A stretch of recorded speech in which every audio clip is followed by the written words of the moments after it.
राजकीय पक्षाचे कार्यकर्ते आपल्या पक्षावर आणि पक्षातल्या नेत्यांवर जीवापाड प्रेम करतात। या प्रेमातून ते अनेक कृत्य करत असल्याची अनेक उदाहरणं यापूर्वी आपण पाहिली। मात्र असाच काहीसा एक प्रकार अकोला जिल्ह्यातून समोर आलाय। काँग्रेस प्रदेशाध्यक्ष नाना पटोले यांच्या बाबतीत हा प्रकार घडलाय। त्याचं झालं असं की काँग्रेस प्रदेशाध्यक्ष नाना पटोले सोमवारी अकोला जिल्ह्याच्या दौऱ्यावर होते। वाडेगाव इथं एका कार्यक्रमासाठी पटोले आले। या कार्यक्रमानंतर नाना पटोलेंनी वाडेगावात मुक्कामी असलेल्या संत गजानन महाराजांच्या पालखीचं दर्शन घेतलं। यावेळी पालखी दर्शनासाठी थांबलेल्या नानासाहेब चिंचोळकर विद्यालयाच्या मैदानावर पावसानं मोठा चिखल झाला। नाना पटोले यांनी चिखलातून मार्ग काढत संत गजानन महाराजांचं दर्शन घेतलं। मात्र दर्शनानंतर आपल्या कारजवळ आलेल्या नाना पटोलेंचे चिखलानं माखलेले पाय चक्क एका कार्यकर्त्यानं हातानं धुतले। विजय गुरव असं काँग्रेस कार्यकर्त्याचं नाव असून तो बुलढाणा जिल्ह्यातल्या शेगावचा रहिवासी आहे। नाना पटोलेंनी कार्यकर्त्यांकडून पाय धुण्याच्या या कृतीनं नव्या वादाला तोंड फुटलंय। काँग्रेस प्रदेशाध्यक्ष नाना पटोले नव्या वादात सापडलेत। अकोल्यात नाना पटोले यांनी संत गजानन महाराजांच्या पालखीचं दर्शन घेतलं। मात्र दर्शनाला जाताना नाना पटोले यांचे पाय चिखलात माखले। यानंतर एका कार्यकर्त्यानं नाना पटोलेंचे चिखलानं माखलेले पाय हातानं धुतले। हा प्रकार घडल्यानंतर या कृतीला राजकीय वर्तुळातून विरोध झाला नसता तरच नवल। सत्ताधाऱ्यांनी या मुद्द्यावरून आक्रमक भूमिका घेतलेली असताना मवियाच्या नेत्यांनी सावध प्रतिक्रिया दिली आहे। नाना पटोलेंनी स्वतःला संत समजू नये आणि विशेष म्हणजे कार्यकर्त्याला अगदी आपला नोकर समजू नये। सत्तेची मस्ती होती का? काँग्रेसची गोर गरिबांना वागणूक देण्याची ही पद्धत काँग्रेस नेत्यांनी ताबडतोब माफी मागण्याची आवश्यकता आहे। त्यांच्या कार्यकर्त्यांना असं वाटत असेल त्यांचे पाय धुवायला पाहिजे, धुवू द्या, काय हरकत नाही, आमचा काय संबंध। माहिती सरकारमध्ये अनेक लोक आहेत किडनीला माखलेले आणि त्या अंधारात पाय दाबतात, अंधारात त्याचे पाय धुतात, हे डोकं दाबून देतात। कार्यकर्त्यांकडून पाय धुवून घेण्याच्या कृतीनं नाना पटोले नव्या वादात अडकलेत। यावरून राजकारण सुद्धा तापलंय। बुधवारी राज्यभरात शिवसेनेचा वर्धापन दिन साजरा करण्यात येणार आहे। शिवसेनेच्या दोन्ही गटाकडून या वर्धापन दिनाची जोरदार तयारी करण्यात आली आहे। मात्र या वर्धापन दिनावरून दोन्ही शिवसेनेत चांगलीच झुंजली आहे। बाळासाहेबांच्या विचारांशी बेईमानी करणाऱ्यांनी वर्धापन दिन साजरा करू नये असं वक्तव्य संजय राऊतांनी केलं। जर कोणी म्हणत असेल ते शिंदे गट आमची शिवसेना खरी तर त्यांनी स्वतःला आरशात पाहावा असा टोला त्यांनी लगावला। बघा, लांडग्याने वाघाचं कातडं पांघरलं म्हणून तो वाघ होत नाही। ते ठाकरे तिथे शिवसेना, हे मधून शिंदे मिंदे उपटले कुठून? जे कधी पक्षाच्या कोणत्याही आंदोलनात नव्हते, ज्यांनी कधीही लाट्याकाट्या खाल्ल्या नाहीत, हे लांडगे आता वाघाचं कातडं अंगावर घेऊन गर्जना करायला लागलेले। डोम नावाच्या सभागृहात डोमकावळे जमणार आहेत अशी टीका राऊतांनी केली। डोम नावाच्या सभागृहामध्ये कुठेतरी हे डोमकावळे जमणार आहेत। हा डोमकावळा राहुल नार्वेकरांनी निकाल दिल्यानंतर सगळ्याला घेऊन महापत्रकार परिषदेच्या नावाखाली या डोमकावळ्याने तिथं मेळावा घेतला होता। शिवसेनेच्या वर्धापन दिनाच्या पूर्वसंध्येला जुन्या शिवसैनिकांमध्ये जुंपल्याचं पाहायला मिळालं। उत्तर पश्चिम मुंबई लोकसभा मतदारसंघातील निकालावरून राजकीय आरोप प्रत्यारोप सुरू आहे। ठाकरे गटानं शिंदेंच्या शिवसेनेचे उमेदवार रवींद्र बायकर यांच्या विजयावर आक्षेप घेतलाय। या प्रकरणावरून दोन्ही शिवसेनेत चांगलीच झुंपली आहे। विजयानंतर रवींद्र बायकर यांनी मनसे अध्यक्ष राज ठाकरेंची भेट घेतली। या भेटीनंतर बायकरांनी ठाकरे गटाला ओपन चॅलेंज दिलंय। असं काय हाईक करता येतं मोबाईलच्या माध्यमातून, हे खरोखर सिद्ध केलं तर देश नाही जगामध्ये कळू शकतं की असं होऊ शकतं म्हणून, तर त्यांनी प्रूव्ह करावं। ये डरपोक आदमी भाग गया, तो अभी हमें क्या ज्ञान दे रहा है ईवीएम के बारे में? उत्तर पश्चिम मुंबई आमचीच जागा असल्याचं ठाकरे गटानं म्हटलंय। त्याला बायकरांनी उत्तर दिलंय। खोटा प्रचार चाललाय, हा खोटा प्रचार त्यांनी थांबवावा, कोर्टात जायचं तर कोर्टात जावं। आदित्य ठाकरेंपाठोपाठ खासदार संजय राऊतांनी बायकरांना खासदारकीची शपथ घेऊ नये असं म्हटलंय। अत्यंत रहस्यमय आणि संशयास्पद आहे। रवींद्र बायकर यांना लोकसभा सदस्यत्वाची शपथ घेण्यापासून थांबवलं पाहिजे। उत्तर पश्चिम मुंबईतल्या निकालावरून दावे प्रतिदावे सुरू असल्याचं दिसतंय। लोकसभा निवडणुकीत महाराष्ट्रात झालेल्या पराभवानंतर दिल्लीत भाजपमध्ये खलबतं सुरू झाली आहे। तर पराभवाची जबाबदारी स्वीकारत उपमुख्यमंत्री देवेंद्र फडणवीस यांनी राजीनामा देण्याची तयारी दर्शवली होती। या संदर्भात दिल्लीत निर्णय होण्याची शक्यता आहे। दिल्लीतल्या या बैठकीत काय निर्णय होतो याकडे राज्यातल्या भाजप नेत्यांचं आणि कार्यकर्त्यांचं लक्ष आहे। राज्यात झालेल्या भाजपच्या पराभवाची जबाबदारी स्वीकारत देवेंद्र फडणवीसांनी राजीनामा देण्याची भूमिका घेतली। राजीनामा हा कुठल्याही नाराजीतून नाही तर पक्ष संघटनेच्या पुनर्बांधणीसाठी आणि बळकटीकरणासाठी पूर्णवेळ देणार असल्याचं फडणवीसांनी सांगितलं होतं. केंद्रीय मंत्री अमित शहांच्या सोबत सलग 2 बैठका पार पाडत देवेंद्र फडणवीस तात्पुरत्या आश्वासनानंतर मुंबईत परतले. भाजपची आज दिल्लीत खलबतं होत आहेत. यात फडणवीसांच्या राजीनाम्याबाबत दिल्लीत निर्णय होण्याची शक्यता आहे. कोर टीम असेल, महाराष्ट्र कार्यकारिणी असेल, मुंबई कार्यकारिणी असेल, या सर्वांना महाराष्ट्राचं नेतृत्व सरकारमध्ये राहूनच देवेंद्रजींनी करावं. दिल्लीत भाजप पक्षश्रेष्ठी फडणवीसांच्या राजीनाम्याबाबत काय भूमिका घेणार याची उत्सुकता आहे. दिल्ली दरबारी जर फडणवीसांना सत्तेतून मोकळं करण्याचा ग्रीन सिग्नल मिळाला तर फडणवीस यांच्यावर नेमकी कोणती जबाबदारी दिली जाते याकडे सगळ्यांचं लक्ष लागलंय. पंकजा मुंडेंना राज्यसभा खासदार करण्याची मागणी करण्यात आली. भाजपनं विधान परिषद सदस्य सुरेश धस यांनी ही मागणी केली. तर दुसरीकडे पंकजा मुंडेंनी मी हिरो होईल असं कुणाला आवडेल का असं वक्तव्य केलंय. त्यामुळे पंकजा मुंडेंचा रोग कुणाकडे आहे हा प्रश्न निर्माण झाला. पंकजा मुंडेंचा नुकताच बीड लोकसभा मतदारसंघात पराभव झाला. भाजपसह महायुतीचे नेते एकसंधपणे मतदारसंघात पंकजांचा वादळी प्रचार करत होते. त्यामुळे पंकजा मुंडेंना 6,77,000 मतं मिळाली. मात्र त्यांचा पराभव काही टळला नाही. या पराभवानंतर पंकजा मुंडेंनी केलेल्या विधानाची चर्चा आहे.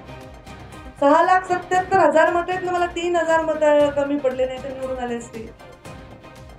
आता मी निवडून आले असते तर हिरो झाले असते. मी हिरो होईल असं कसं आवडेल तुम्हाला? पंकजा मुंडेंना दिल्लीत राज्यसभेवर घेण्याची मागणी भाजप आमदार सुरेश धस यांनी केली आहे. पार्टीने त्यांना राज्यसभा द्यावी, आणखी काय द्यायचं ते तातडीनं द्यावं.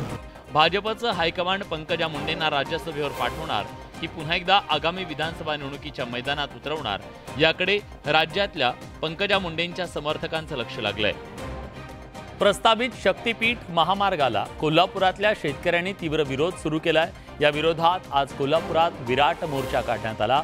12 जुलैपर्यंत हा प्रस्तावित महामार्ग रद्द न केल्यास रस्त्यावर उतरू असा इशारा विरोधकांनी दिलाय. प्रस्तावित शक्तीपीठ महामार्गाविरोधात कोल्हापूरच्या शेतकऱ्यांनी विराट मोर्चा काढला. इंडिया आघाडीसह विविध राजकीय पक्ष आणि संघटनांचे नेते मोर्चात सहभागी झाले. शेतकऱ्यांच्या सुपीक जमिनीतून हा मार्ग जात असून तो रद्द करण्याची मागणी यावेळी करण्यात आली.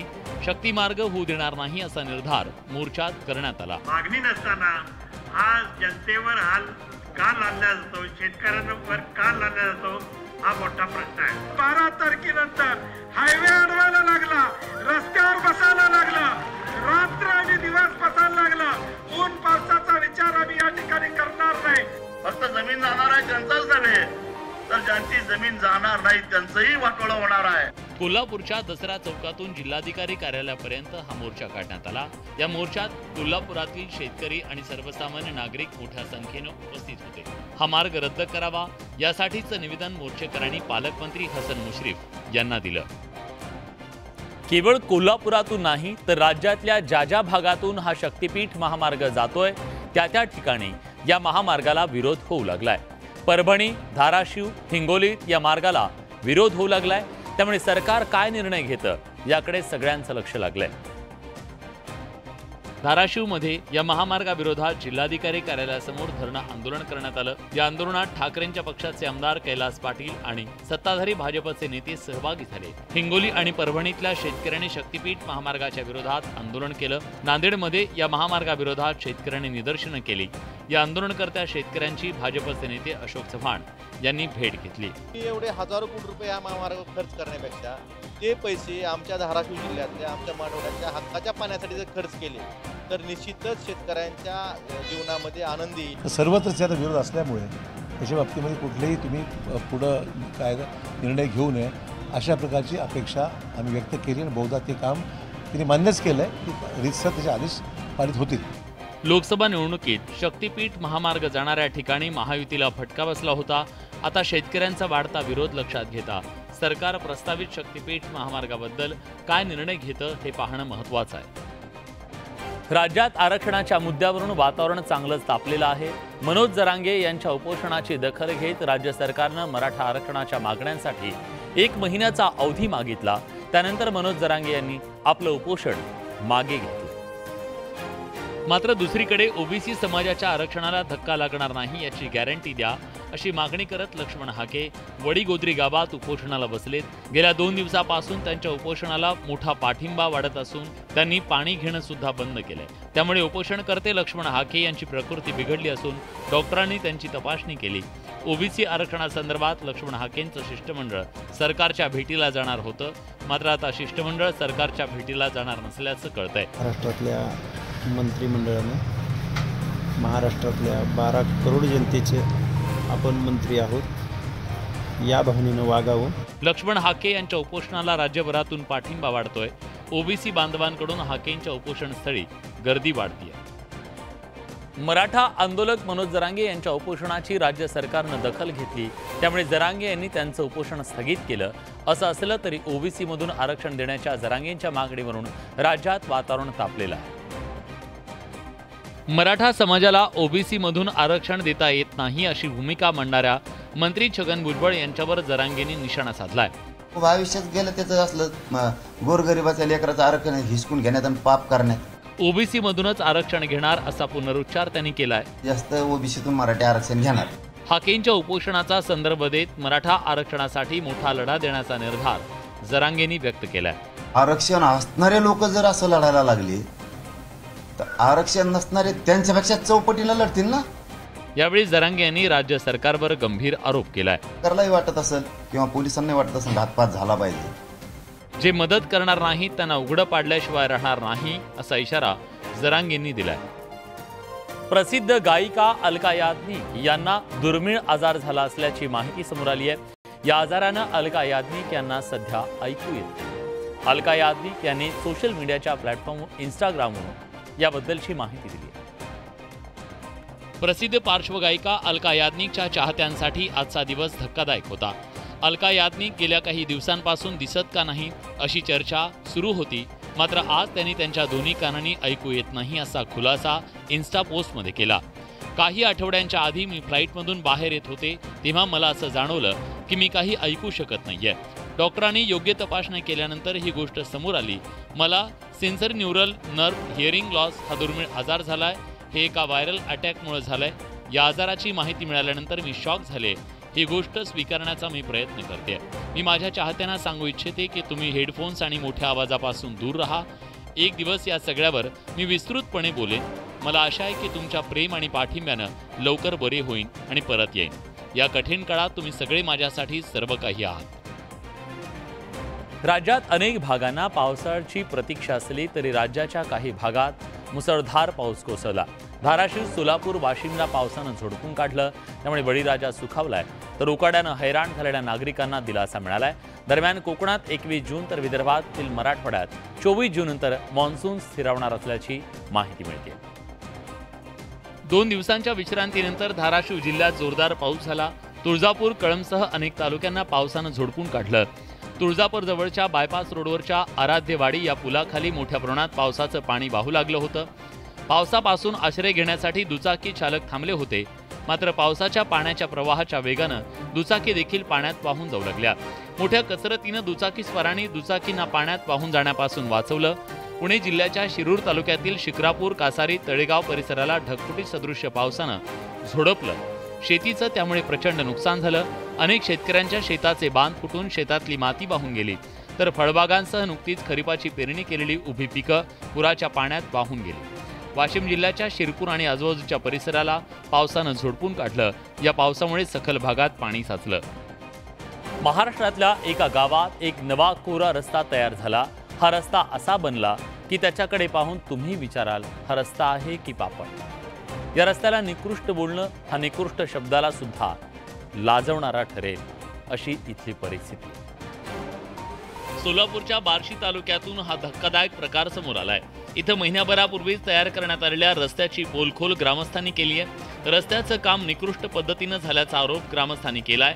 बार्शी, तुळजापूर, उपळे, दुमाला या गावाजवळचा हा रस्ता चक्क हातानं उकरला जातोय. पापड तोडावं तशा पद्धतीनं रस्ता हातानं उकरला जातोय. हा सगळा प्रकार पाहून ग्रामस्थांनी संताप व्यक्त केलाय. सार्वजनिक बांधकाम विभाग आणि जिल्हाधिकारी यांनी याची दखल घेत कंत्राटदारावर तात्काळ कारवाई करावी अशी मागणी स्थानिकांनी केली आहे. पावसाळा सुरू व्हायचा, आणखी जर पावसाळा सुरू व्हायच्या अगोदर ही जर अवस्था असेल 1 महिन्यापूर्वी तयार केल्या रस्त्याची एवढा निकृष्ट दर्जाचा रस्ता या ठिकाणी झालेला आहे. कार्पेट सारखा रस्ता उखडून जात असल्याचं समोर आलं होतं. त्यामुळे जालना असो की बार्शी असे बोगस रस्ते बनवणाऱ्या कंत्राटदारांवर कारवाई होणार का हा सवाल उपस्थित होतोय. पावसाळ्यापूर्वी नगरपालिकांकडून रस्त्यांची कामं केली जातात, मात्र अनेकदा अर्धवट कामांमुळे नागरिकांचा जीव धोक्यात येऊ शकतो. अशीच काहीशी घटना सोलापूरच्या बार्शीत घडली आहे. एखाद्याचा जीव गेल्यानंतर यंत्रणांना जाग येणार आहे का हा सवाल आहे. सोलापूरच्या बार्शी शहरातील भोगेश्वरी रोडवर रस्त्याचं काम नगर परिषदेकडून करण्यात आलं, मात्र हे काम अर्धवट सोडल्यानं रस्त्यावरचा खड्डा तसाच राहिला. या रस्त्यावरून जाणारे वाहन चालक खड्डा चुकवत वाहन चालवत असतात, मात्र याच वेळी रस्त्यावरील खड्ड्याचा अंदाज वेगात असलेल्या दुचाकीस्वाराला आला नाही. त्यानंतर हा दुचाकीस्वार थेट खड्ड्यात कोसळला. दुचाकीसह खड्ड्यात पडल्यानं दुचाकीस्वाराला मार लागला. ही घटना प्रातिनिधिक असून शहरातील रस्त्यांवरची अपूर्ण कामं, त्याच्यामुळे अपघातांना निमंत्रण मिळतंय. एखाद्याचा जीव गेल्यानंतरच नगर परिषदेला जाग येणार आहे का असा सवाल नागरिकांकडून केला जातोय. या अपघाताच्या पार्श्वभूमीवर रस्त्याची कामं पूर्ण करावीत अशी बार्शीतल्या नागरिकांची मागणी आहे. महाराष्ट्र पोलीस दलासाठी होणारी भरती प्रक्रिया गेली कित्येक दिवसापासून रखडली होती. अखेर या भरती प्रक्रियेला मुहूर्त मिळालाय. 19 जून अर्थात बुधवारपासून पोलीस भरती प्रक्रिया सुरू होणार. या भरती प्रक्रियेमुळे उमेदवारांमध्ये आनंदाचं वातावरण आहे. तर दुसरीकडे पुण्यात पोलीस भरतीच्या विरोधात उमेदवार रस्त्यावर उतरले. पोलीस भरती विरोधात उमेदवारांनी जिल्हाधिकारी कार्यालयाच्या बाहेर आंदोलन केलं. ऍक्च्युली ही जी भरती आहे ही 2022-23 ची भरती आहे, बरोबर. आणि ही भरती डिक्लेअर केल्यामुळे काही लोक याच्यात वयामधून कटलेले आहेत ऑलरेडी. दुसरीकडे उद्यापासून पोलीस भरतीसाठी उमेदवारांची मैदानी चाचणी सुरू होणार आहे. 17,471 रिक्त पदांसाठी ही भरती होणार आहे. एक उमेदवार 2 वेगळ्या पदांसाठी अर्ज करू शकतो. 17,000 पदांसाठी 17,76,256 अर्ज आले. एका दिवशी 2 पदांसाठी चाचणी असल्यास वेळेची मुभा आहे. पाऊस जास्त असल्यास मैदानी परीक्षेच्या वेळेत बदल होईल. वेलफेअर हॉलमध्ये उमेदवारांच्या राहण्याची व्यवस्था असेल. काही भागात अजून पाऊस आलेला नसून प्रचंड ऊन असल्यानं सरकारनं योग्य काळजी घ्यावी असं म्हणत आदित्य ठाकरेंनी उमेदवारांना शुभेच्छा दिल्यात. आषाढी एकादशीच्या निमित्तानं राज्यभरातून विविध संतांच्या पालख्या पंढरपुराकडे प्रस्थान करतायत. संत मुक्ताईंच्या पालखीनं पंढरपूरकडे प्रस्थान केलंय. या पालखी सोहळ्याचं हे 315वं वर्ष आहे. या पालखी सोहळ्याच्या निमित्तानं मुक्ताईनगरमधल्या मुक्ताईंच्या मंदिरात महापूजा, महाआरतीसह भजन कीर्तनासह धार्मिक कार्यक्रम पार पडले. आषाढी वारी पालखी सोहळ्याच्या निमित्तानं मुक्ताईनगरमध्ये वारकऱ्यांची मांदियाळी पाहायला मिळाली. पालखी सोहळ्यात सहभागी होण्यासाठी खानदेशसह विदर्भ आणि मध्य प्रदेशातून हजारो दिंड्या मुक्ताईनगरमध्ये दाखल झाल्या. कोथडीतून पालखी सोहळा प्रस्थान करण्यापूर्वी मुक्ताईची महाआरती करण्यात आली. यावेळी गिरीश महाजनांच्या पत्नी आमदार चंद्रकांत पाटील, एकनाथ खडसेंच्या पत्नी मंदाकिनी खडसे उपस्थित होत्या. महाआरतीनंतर गिरीश महाजन यांच्या हस्ते संत मुक्ताईंच्या पादुका पालखीत विराजमान करण्यात आल्या. मुक्ताईच्या पालखी रथाचे सारथी ग्रामविकास मंत्री गिरीश महाजन बनले. मी म्हटलं बाबा चांगला पाऊस पडतोय, पावसाळ्याचे दिवस आहे, पेरण्यांना सुरुवात झालेली आहे, शेतकऱ्यांना सुगीचे दिवस येऊ दे, हीच आमची मुक्ताईकडे मागणी आहे. आषाढी वारी सोहळ्याच्या पार्श्वभूमीवर मंदिरात खजुरांची आरास करण्यात आली. त्यासोबत मंदिरात भजन कीर्तनासह धार्मिक कार्यक्रम पार पडले. या पालखी सोहळ्याच्या निमित्तानं मुक्ताईनगरमध्ये वारकऱ्यांची अलोट गर्दी पाहायला मिळाली.